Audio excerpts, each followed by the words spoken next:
Saya pakai gelang besar pergi buat umrah. Apa salahnya? Kau kat rumah kau tengok mak kau pakai gelang emas tak? Solat. Sama kan? Kau ni pun pakai ada gelang emas. Kau tengok nenek kau solat ada pakai gelang emas. Sama je. Aku pergi kat sana pakai gelang emas. Ni siapa yang bagi ni? Ni siapa bagi? Ni bukan, ini Allah yang bagi. Apa masalahnya aku nak solat, aku buat ibadah, aku pakai ni, aku nak tunjuk pada Allah. Ni kau bagi kat aku Allah. Kebelakangan ini, trend selebriti dan pempengaruh yang mengerjakan ibadah umrah seringkali dibayangi kontroversi sehingga mengundang kecaman hebat daripada netizen di media sosial. Isu ini biasanya berpunca daripada tindakan segelintir mereka yang dianggap lebih mengutamakan kandungan digital berbanding fokus kepada ibadah, selain pemakaian yang didakwa tidak mematuhi garis panduan serta adab di Tanah Suci. Malah, tindakan merakam video ketika sedang berdoa atau melakukan tawaf turut ditegur oleh pihak berkuasa agama kerana dikhawatiri menjejaskan kehusyukan dan tujuan asal umrah, iaitu mendekatkan diri kepada Allah. Fenomena ini secara tidak langsung menimbulkan perdebatan tentang sempadan antara perkongsian peribadi dan penghormatan terhadap kesucian tempat ibadah di mata masyarakat. Selamat datang ke channel Kak Ponti TV. Hari ini Kak Ponti TV akan menyenaraikan 6 selebriti yang mencetuskan kontroversi semasa mengerjakan ibadah umrah. Sebelum anda terus menonton video ini, jangan lupa untuk subscribe dan tekan butang loceng untuk lebih banyak lagi video yang menarik. 6. Elvira Loy. Tweet untuk Pian mengucapkan semoga berjaya lah katanya. Semoga dengan persembahan ataupun kemenangan yang dapat malam ini boleh membuka ruang hati untuk you jalan terus tanpa pandang ke belakang. Apa komen Sufian Suhaimi? Terima kasih untuk ucapan itu. Elvira Loy pernah menerima kecaman hebat daripada netizen ketika sedang mengerjakan ibadah umrah pada Februari 2019 selepas beliau memuat naik ciapan di Twitter mendoakan kemenangan Sufian Suhaimi di anugerah juara lagu ke-33. Dalam hantaran tersebut, beliau menyatakan harapan agar dengan kemenangan lagu di matamu, segala derita dan penderitaan bekas tunangnya itu akan berakhir. Tindakan itu disifatkan oleh warga maya sebagai cubaan menagih perhatian dan tidak sensitif, memandangkan beliau sudah bergelar isteri orang serta sepatutnya memberikan tumpuan sepenuhnya kepada ibadah umrah berbanding mengulas isu hiburan. Menjawab kepada ucapan tersebut, Sufian Suhaimi melalui laporan harian Metro menyatakan rasa terima kasih atas doa yang diberikan dan memilih untuk hanya menyerap aura positif daripada hantaran tersebut. Walau bagaimanapun, beliau menegaskan melalui Astro Awani bahawa dirinya sudah lama move on dan tidak mahu lagi dikaitkan dengan kisah lama. Sufian juga menjelaskan bahawa persembahannya di pentas AJL 33 adalah karya seni semata-mata dan bukannya bertujuan untuk membangkitkan semula duka lama seperti yang disangka sesetengah pihak. 5. Yasin Senario. Tak ada istilah fobia dalam hidup saya. Tempat itu adalah tempat yang suci. Saya bersyukur sebab orang pergi 12 hari, saya pergi 6 bulan. Cuma saya tak dapat nak melawat je. InsyaAllah lepas ni saya lebih bersedia. Aku dengan saya punya kesilapan di mana saya sebenarnya dulu, tuan-tuan nak tahu, saya khusus pun tak pergi. Sebab ni saya Pelawat dan anggota kumpulan senario Yasin Yahya telah ditahan oleh pihak berkuasa di lapangan terbang Jeddah, Arab Saudi pada Oktober 2024 ketika dalam perjalanan untuk menunaikan ibadah umrah bersama agensi pelancongan tempatan. Beliau dilaporkan menjalani hukuman penjara selama 6 bulan 20 hari di sana atas dakwaan awal berkaitan pemilikan bahan terlarang.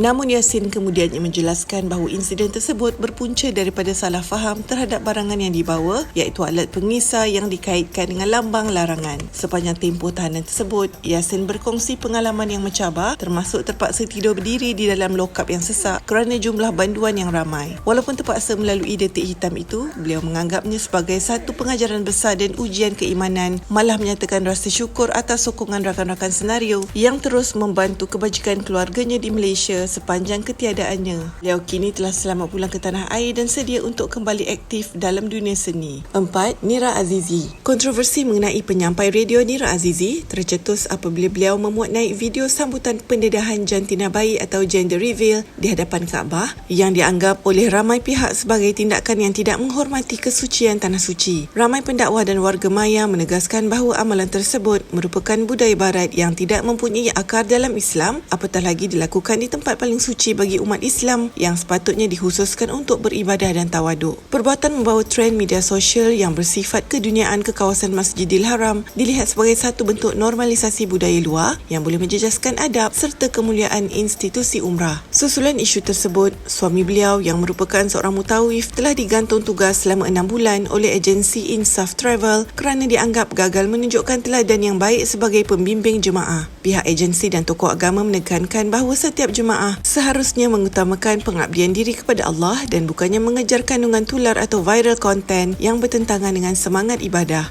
Tindakan tegas ini diambil bagi memberi peringatan bahawa trend gender reveal bukan saja tidak perlu dalam syariat, malah boleh menimbulkan fitnah sekiranya dilakukan tanpa batas adab di tempat-tempat yang dihormati. 3. Ifa Raziah. Kan? Tak ada masalah kalau aku pergi buat ibadah, aku pergi ke umrah, aku pakai gelang mak, aku tunjuk pada Allah. Ya Allah, aku bawa ni semua bukan aku nak riak. Ini aku nak tunjuk pada engkau ni, engkau yang bagi pada aku ni, ya Allah. Ni bukan saja gelang aku pakai jam Rolex aku yang harga RM100,000 tu. Taklah mahal sangat tapi RM100,000 lah.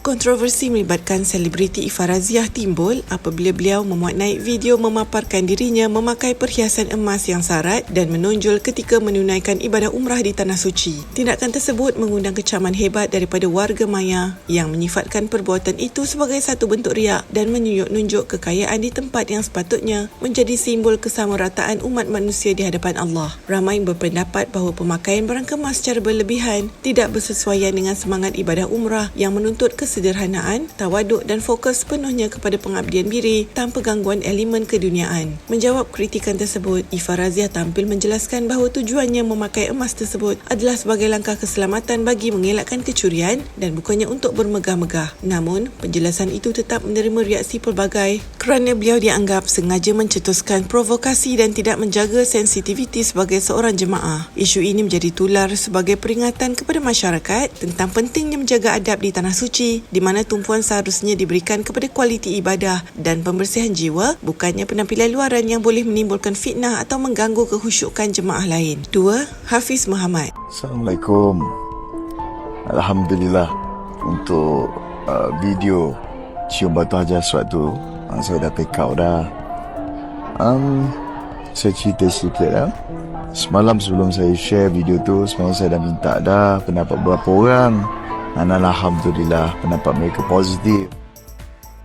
Kontroversi melibatkan pempengaruh Hafiz Muhammad tercetus apabila beliau memuat naik video yang memaparkan dirinya bertolak-tolak dan bergelut demi membantu kaki tangannya serta jemaah wanita mencium Hajarul Aswad. Tindakan tersebut menerima kritikan pedas daripada orang ramai dan tokoh agama yang menyifatkan perbuatan itu sebagai kurang beradab serta mengganggu ketenteraman jemaah lain yang sedang beribadah. Ramai menegaskan bahawa mencium batu suci tersebut hanyalah perkara sunat, sedangkan menjaga keselamatan diri dan tidak menyakiti orang lain adalah perkara yang wajib dan lebih utama dalam tuntutan syariat. Isu ini bertambah hangat apabila tindakan beliau dianggap sebagai usaha demi mengejar kandungan tular atau konten viral semata-mata sehingga sanggup membelakangkan etika sebagai seorang berjemaah. Walaupun Hafiz menjelaskan niatnya hanyalah untuk membantu orang bawahannya merasai pengalaman tersebut, majoriti warga maya berpendapat bahawa rakaman video yang dramatik itu tidak sepatutnya dilakukan di tempat suci kerana boleh menimbulkan fitnah serta memberi imej buruk kepada agama. Kontroversi ini menjadi pengajaran besar tentang pentingnya menjaga adab dan kesabaran semasa di Tanah Suci tanpa perlu mengutamakan kepentingan media sosial. 1.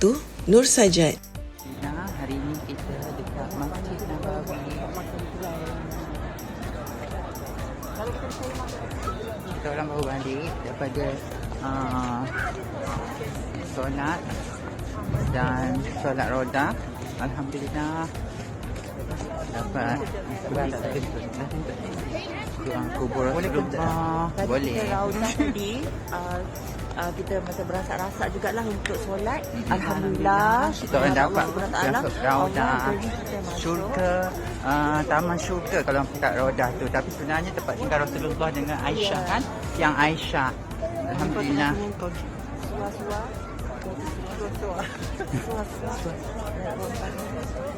Alhamdulillah. Tengok keadaan waktu malam. Masa ijab tau. Kontroversi melibatkan usahawan kosmetik Nur Sajat menggemparkan negara pada awal tahun 2020 apabila beliau memuat naik foto dan video menunaikan umrah dengan bertelekung dan berpakaian wanita lengkap. Tindakan tersebut mencetuskan kemarahan besar dalam kalangan masyarakat dan pihak berkuasa agama kerana status jantina beliau yang didaftarkan sebagai lelaki. Pihak pejabat Mufti Wilayah Persekutuan serta Jabatan Kemajuan Islam Malaysia atau JAKIM menegaskan bahawa perbuatan tersebut telah mencabuli kesucian Tanah Suci dan melanggar hukum syarak berkaitan menekankan batas aurat serta tata tertib ibadah mengikut jantina asal. Isu ini turut mengheret agensi pelancongan yang menguruskan perjalanan beliau ke kancah perdebatan di mana mereka didakwa terlepas pandang atau gagal memantau tingkah laku jemaah tersebut. Kontroversi ini bukan sahaja menyentuh aspek agama, malah melibatkan hubungan diplomatik apabila pihak konsulat Malaysia di Arab Saudi terpaksa memberi perhatian terhadap isu sensitif ini. Rentetan kejadian tersebut Sajat menerima kecaman hebat kerana dianggap sengaja mempermainkan agama demi kepentingan peribadi yang akhirnya menjadi antara titik tolak pada pelbagai isu perundangan yang dihadapi beliau sebelum berpindah ke luar negara. Apakah pendapat anda tentang 6 selebriti yang mencetuskan kontroversi semasa mengerjakan umrah? Anda boleh tinggalkan komen di bawah dan jangan lupa untuk subscribe channel Kak Ponti TV untuk lebih banyak lagi video yang menarik. Adakah anda setuju dengan carta Kak Ponti TV dalam video kali ini? Jangan lupa untuk menonton video lain daripada Kak Ponti TV seperti berikut.